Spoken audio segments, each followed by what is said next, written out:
Hi everyone, I'm Chad Matthews, a board member with the Fort Worth Film Commission, and this is Catalina Maloney, a sales coordinator at the Marriott DFW Airport South.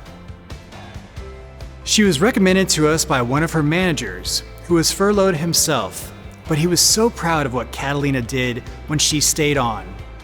He says that she was a big reason the hotel kept going, running Starbucks, managing the front desk, and getting those meeting rooms set. Oh, and she did this all on top of her regular job as a sales coordinator with a positive, can-do attitude. That is impressive dedication, Catalina. Thanks, Chad. It's a difficult time for sure, but I am proud to work in this industry. It really is all about people. Well, it's time for our keynote speaker. Actually, 3 speakers. Each of these remarkable women is going to share their perspective on our big idea for today, that we must move forward together. The passion we share for Fort Worth is a magnet for visitors. There is an international perspective from Canada, an artist making a difference locally, and a famous foodie who knows that our visitors have the power to remind us why we love our city. Please enjoy.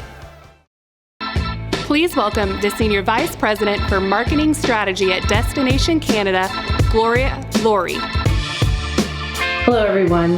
As I begin, I would like to acknowledge that I am speaking to you from my home in Vancouver, Canada, and the traditional home of the Coast Salish peoples, the Squamish, Tsleil-Waututh, and Musqueam nations. Thank you so much for inviting me. It's a real honor, and I'm incredibly grateful to be able to connect with friends in America and can't wait to welcome you back to my country. The honor also certainly extends to being able to share a few thoughts with you on a day when you are recognizing an incredible inspiration like Opal Lee. I love the vision that Mitch and his team at Visit Fort Worth have for your day and for your industry. I just feel really lucky that I got a chance to know more about what you're all planning. And so quickly, I'm going to tell you a few things about me before I talk about a couple lessons learned in the last year and how we're applying that to our current creative and the way that we're promoting Canada. You can see a shot of me here. I'm in Iqaluit, Nunavut. It is our largest territory and least populated territory in the north. You can see I'm biting down on literally what is the tip of the iceberg, or a tip of an iceberg. So I don't just love to travel, but you can get maybe a sense that I love mischief. Good thing I have mischievous children. I speak both official languages of Canada, French and English. I love bringing people together in my garden to not just help, but to eat on the back deck where I have a long table with benches. And we have these benches because what we say in our house is there's always room for one more at the table. And I feel like that is a real Canadian value. We love welcoming people from near and far, or as my friends in Newfoundland say, from away. And really that idea of near and far underpins what I wanted to speak to you about today in terms of inviting people from afar or near. It really relates to the fact that I believe a healthy, resilient visitor economy only results when all citizens benefit from visitors coming to our country and into our communities. And one person who really understands this is this young entrepreneur, Melanie Harrington. She has a flower destination farm in Southern Ontario. And last summer, she really understood and understands that she is part of a thriving economy, and that if what she does is unsafe for the community, then she can't proceed. And so she changed her business model from relying on visitors coming to her to creating for the first time a delivery service. And she had relied previously on events. And so she partnered with some rental car companies who really were struggling because they didn't have much business anymore either. And so she used them for the delivery service mechanism. She also partnered with some local cafes as things in the summer began to open up. People were a little afraid of travel. And so she partnered with cafes to distribute her flowers as well as a way of getting people to come back safely into the community. As far as I know, the only mistake she made is they had to figure out how to turn off their e-platform because they had way too much demand when they first started. And what I can say is proof of how she thrived is her company during COVID went from 4 people to 15, and she increased her business by 40% in 2020 over 2019. A little farther away, but another example of somebody who really understands this idea of how the visitor economy is part of a thriving system is Elke Dans. She's the Chief Marketing Officer for Visit Flanders. And this is her line, from growth to flowering, where, growth thinking you might just measure heads and beds, to flowering where you really understand a thriving community. And she promotes Flanders as a destination that's really true to the passions of those who live in Flanders. And that centers on cycling, and cycling on cobblestones, which sounds niche, but it really is a thing. And she really gets that. How she interprets the people and place defines the identity. And so for her, she gets, again, distributing those benefits to the citizens in her community really does improve the offering from those coming from farther away. And so I give you those examples as people who have inspired us at Destination Canada to do better and to understand and learn from what has happened in the past year, and to see that there was a huge gap between what we were creating on the demand side and perhaps what should be built on the supply side. And maybe we weren't always measuring the most important things. Were we really measuring resident satisfaction? No, not enough. We cared too much about traveler satisfaction, and those should be in balance. And ultimately, I guess we forgot a little bit about Canadians themselves and really the why and what we do. We are mandated to impact not just economic benefits, but social, cultural, and environmental ones as well. And so in the past summer, our campaign was one that started locally, where we asked Canadians in our communities, not just in the visitor economy, but the citizens themselves, to post stories of nice. Because Canadians are well known for being nice, we've maybe shied away from that brand in the past, but we really think it's something that the world could use a good dose of. And so we did that through the summer as a way to build up to what we're calling the Heartbeat of Canada campaign. The intended outcome here is ultimately to have Canadians appreciate the socio-cultural, environmental, and economic benefits of tourism in their communities. Creatively, the concept likens the visitor economy to a heartbeat, and showing that it pumps life into our cities, our businesses, and our communities. And what we've done is we've used the people from the visitor economy, from different jobs within tourism, as symbols of the ripple effect of visitation in communities. We've shot a ton of portraits that we will be using, of showing the breadth of jobs right across from coast to coast to coast in Canada. And ultimately what we're building up to is an anthemic video showing the people of tourism in Canada. Because ultimately what we really, really want to emphasize is that investing in community-based tourism, sure, it has benefits for enriching what we have to offer our visitors, but it will be distributing the benefits of the visitor economy to more citizens. And, those benefits are many. As I said, they're not just economic. The nuanced, thoughtful, community-based tourism lifts up culture, art, community confidence and pride, and ultimately, as you've seen, innovation. And I hope you enjoy seeing the faces of tourism here in Canada. Thank you again to Mitch and the team for letting me be part of this day.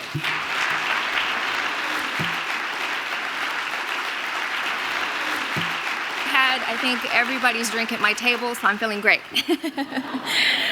I am so honored to be here with all of you. So many important and inspiring people who share the same love and passion that I have for this beautiful city that we call home.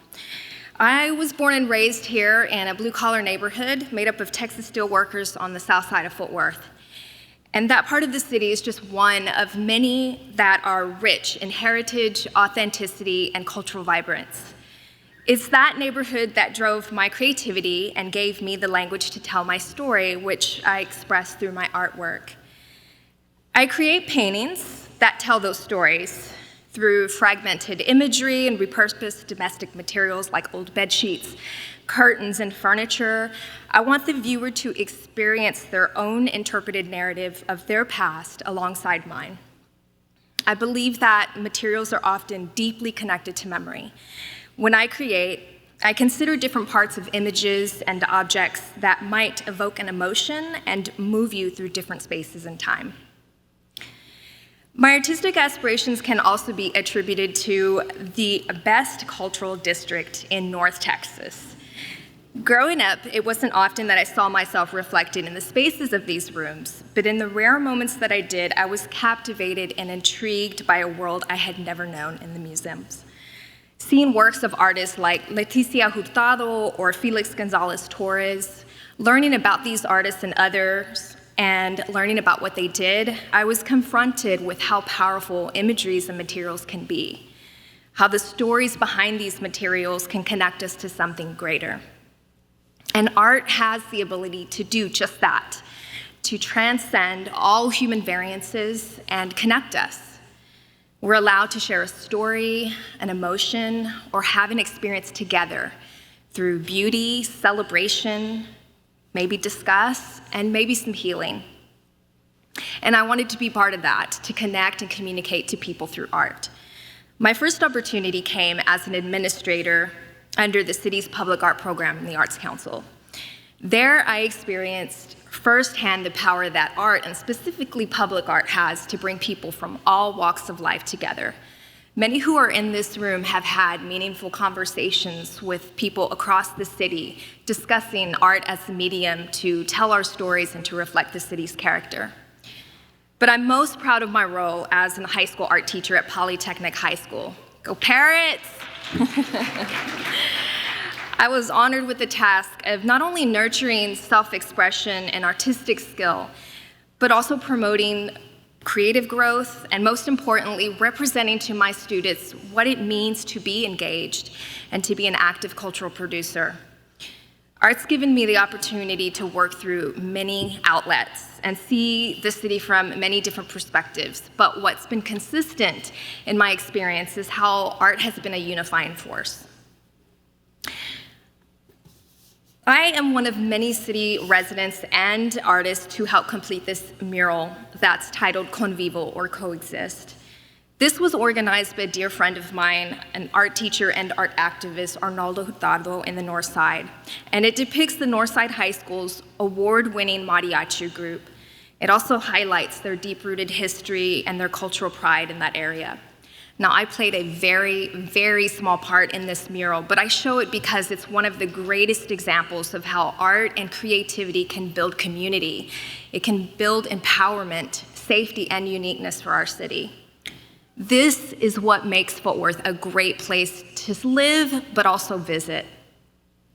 Aside from the large institutions and the corporations, it's the resilience and the efforts of these communities of creatives and grassroots artists and collectives, and I'm including myself, if you couldn't tell, to honor the history and celebrate diversity through our stories. I'm thankful to work with organizations and nonprofits who have taken notice and are invested in sustaining our art community. For example, in 2018, I was one of 20 artists selected through the Near Southside Inc. to create a mural for a new living development off Magnolia and May Streets, one of the many gems that you can stumble across when navigating the city. This year, I have the honor of working with the Amon Carter Museum through their program, The Carter Community Artist. And myself, along with 3 other artists, will assist our education department in developing their new programs for the 2021 year. And I look so forward to engaging safely with our community and our youth once again. Now, I did only name 3 organizations, and you've heard of so many things going on. Our city is growing so fast. So my hope is that other artists like me are provided more opportunities that allow us to not only create here, but to add to the foundation and, most importantly, consider Fort Worth more than a home, but a way of life. So I leave you today with a call to action to support the arts and contribute to a healthy cultural community. Reach out to an artist in your community. This could be for a public or private commission. Join a virtual art talk at one of our museums, our galleries, or educational establishments. Explore artwork in your community and just post it on social media, or simply go see an exhibition, virtually or physically. And if you don't know where to start, how about my exhibition? So it's running now through February 27th at the Umbrella Gallery in Deep Ellum, Dallas. Now, I know it's not Fort Worth, but this emphasizes the urge for your support here. It's amazing to have opportunities outside Fort Worth, but it's important that our local artists are celebrated with spaces that nurture and professionalize their practice here, the greatest destination for artists. Thank you.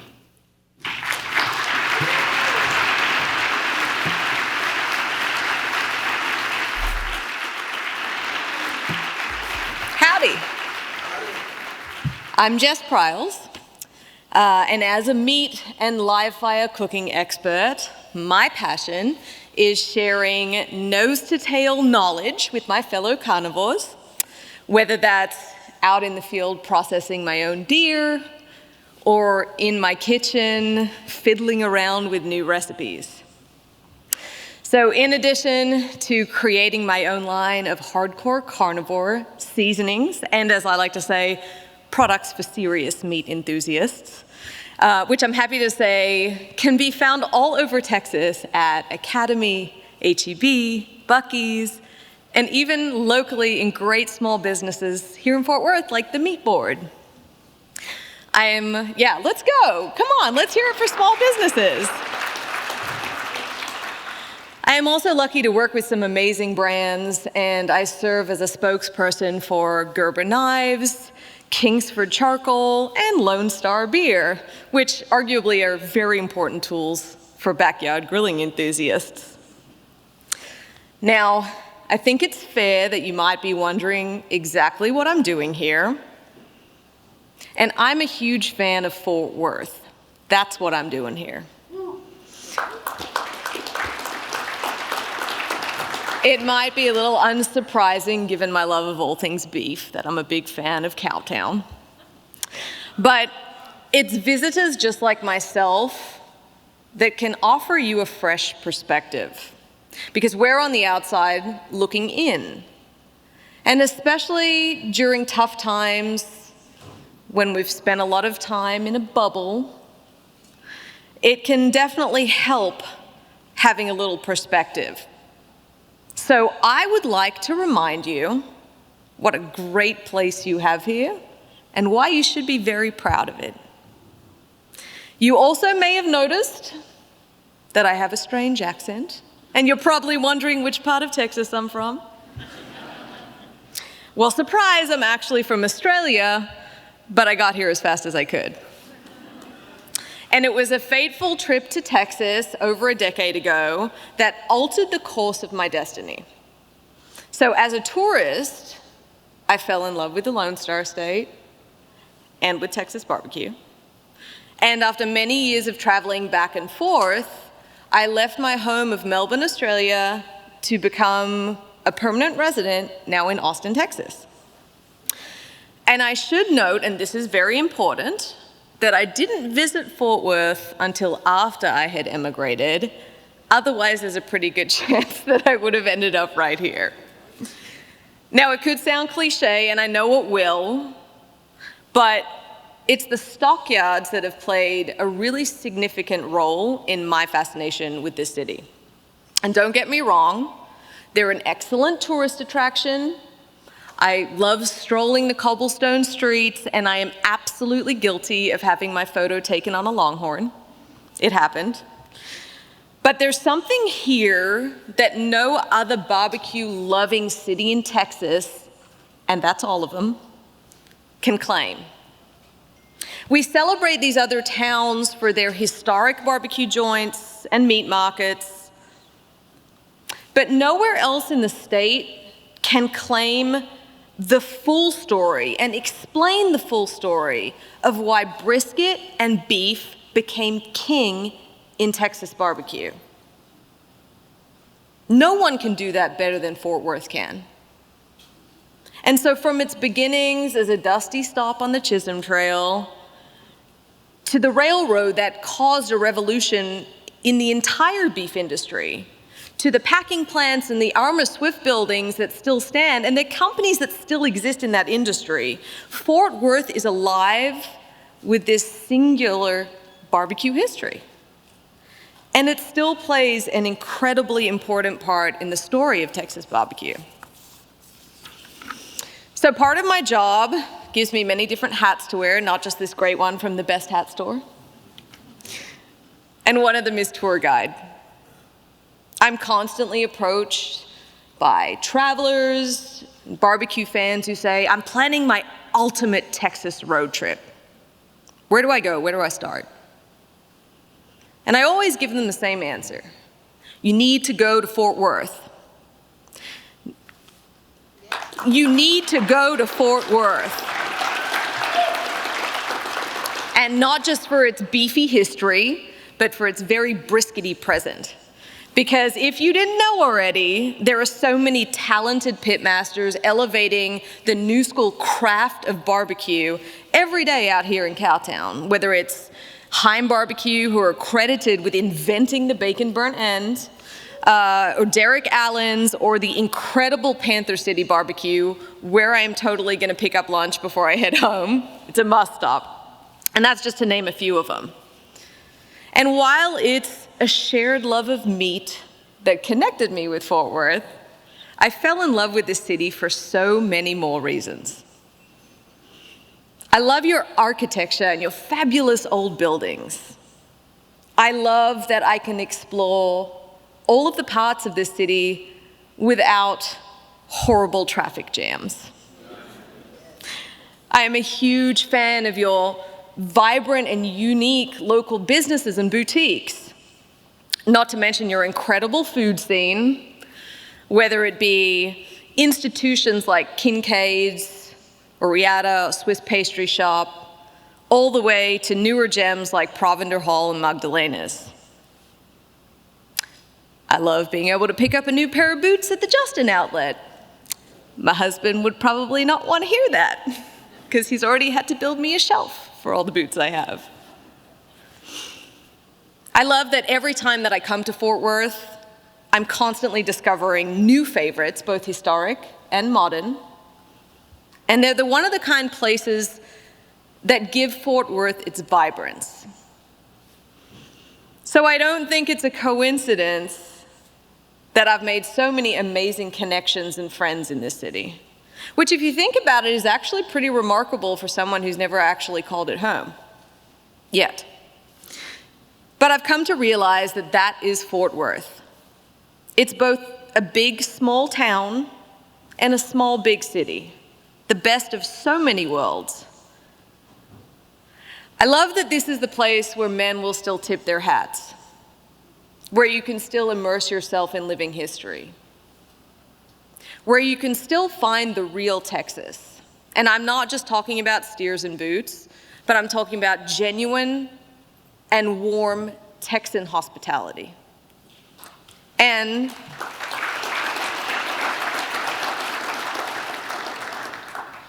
if I, as a visitor, can love Fort Worth this much, I can only imagine how deep that passion runs for y'all who are lucky enough to call it home.